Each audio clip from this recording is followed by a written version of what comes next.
Hello friends, आज के इस वीडियो में हम सीखेंगे कि मिल्की सॉफ्टवेयर में आपने स्टॉक कैसे मैनेज करना है। देखिए, जितने भी गांव में मिल्क डेयरीज होती हैं, कलेक्शन सेंटर होते हैं, वो दूध के साथ साथ कुछ अन्य चीज़ों का भी व्यापार करते हैं, जैसे पनीर का, घी का, या फिर कैटल फीड रखते हैं, या फिर पशुओं की मेडिसिन वगैरह रखते हैं। तो कुछ ना कुछ एडिशनल आइटम्स का भी वो साथ में व्यापार करते हैं। तो उन आइटम्स का मिल्की सॉफ्टवेयर में स्टॉक कैसे मैनेज करना है, सेल परचेज की एंट्री कैसे करनी है, आइटम मास्टर कैसे क्रिएट करना है, वो सारा कुछ आज हम आपको इस वीडियो में बताएंगे। तो जैसा कि आप स्क्रीन पर देख पा रहे हैं, यहाँ पर सबसे पहले हमारा काम है, हमने आइटम्स क्रिएट करनी है। आइटम क्रिएट करने के लिए हम यहाँ पर मास्टर में आइटम में जाएंगे। आप डैशबोर्ड से भी इसको क्लिक कर सकती हैं। यहाँ पर जो भी हमारी आइटम्स हैं जिसमें एक डेयरी डील करती है, वो यहाँ पर हम आइटम्स क्रिएट कर लेंगे। जैसे हमने एक आइटम बनाई कैटल फीड, ये कौन सी कंपनी की है, यहाँ पर हमने कंपनी दे दी और इसका रेट क्या है, 100 रुपीज़ है। और ओपनिंग स्टॉक आपके पास कितना पड़ा है, जैसे मेरे पास ये 20 पड़े हैं। तो ये कैटल फीड हो गया। अभी नेक्स्ट आइटम है हमारा घी। तो ये घी कौन सी कंपनी का है, होममेड है। और इसका क्या रेट है, इसका रेट है 700 और ओपनिंग में हमारे पास 10 kg पड़ा है। ऐसे ही कोई आइटम है हमारी, मान लीजिए पनीर है, पनीर भी होममेड कंपनी का है और ये हमारे पास, इसका रेट है 400 और ओपनिंग स्टॉक इसका पड़ा है 5 kg। तो ऐसे करके जो भी आइटम्स आप डील करते हैं वो सारी आइटम मास्टर आप यहाँ पर क्रिएट कर लेंगे। नेक्स्ट एंट्री है हमारी स्टॉक परचेज की। मान लीजिए हमने कोई आइटम परचेज करी, बाहर से किसी भी सप्लायर से परचेज करी, तो उसकी एंट्री हम कैसे करेंगे। यहाँ पर हम स्टॉक परचेज में आएंगे, कौन सी डेट की परचेज है, बिल नंबर कितना है और कौन सी पार्टी से परचेज करी है। यहाँ पर हम एक नई पार्टी क्रिएट कर लेते हैं। प्लस पे क्लिक करके हमने एक नई पार्टी क्रिएट कर ली।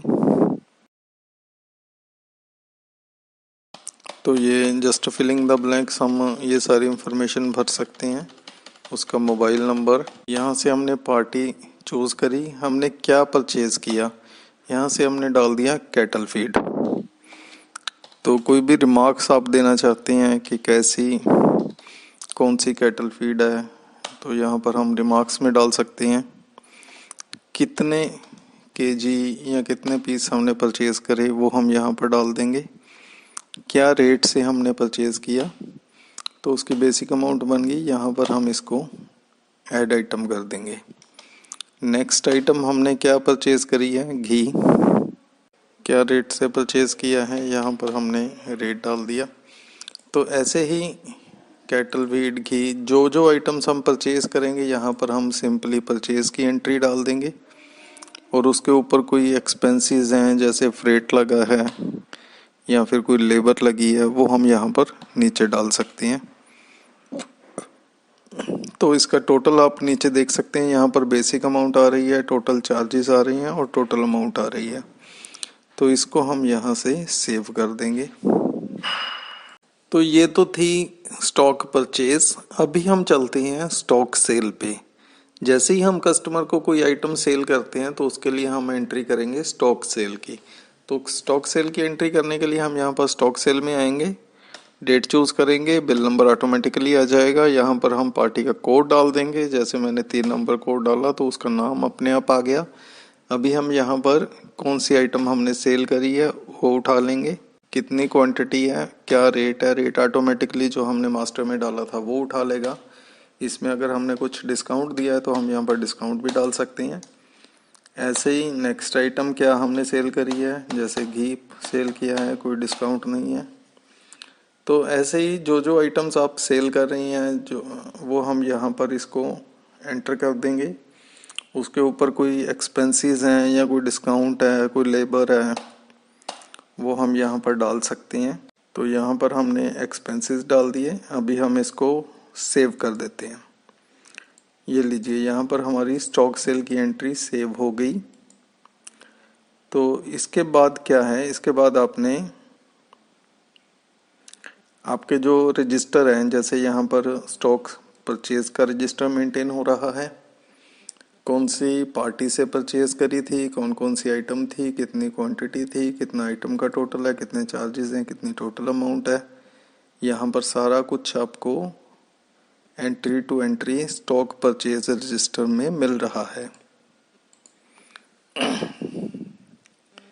ऐसे ही स्टॉक सेल रजिस्टर है। स्टॉक सेल रजिस्टर में आपको एंट्री टू एंट्री कौन सा बिल नंबर है, कौन से कोड है, पार्टी का नाम, आइटम का नाम, कंपनी का नाम, quantity, rate, amount, charges, bill total, सारा कुछ आपको स्टॉक सेल रजिस्टर में मिलता है। और नेक्स्ट है हमारा, जो हमारी फाइनल रिपोर्ट बनती है वो बनती है स्टॉक रजिस्टर। स्टॉक रजिस्टर में आपको आइटम वाइज कितना ओपनिंग था जो हमने मास्टर में डाला था, और कितनी परचेज क्वांटिटी है। जैसे हमने कैटल फीड हमारी ओपनिंग में 20 थी, 30 हमने परचेज करी, 5 हमने सेल करी, तो हमारा जो स्टॉक बचता है वो 45 बचता है। और 45 का जो क्लोजिंग वैल्यू है वो है 4500।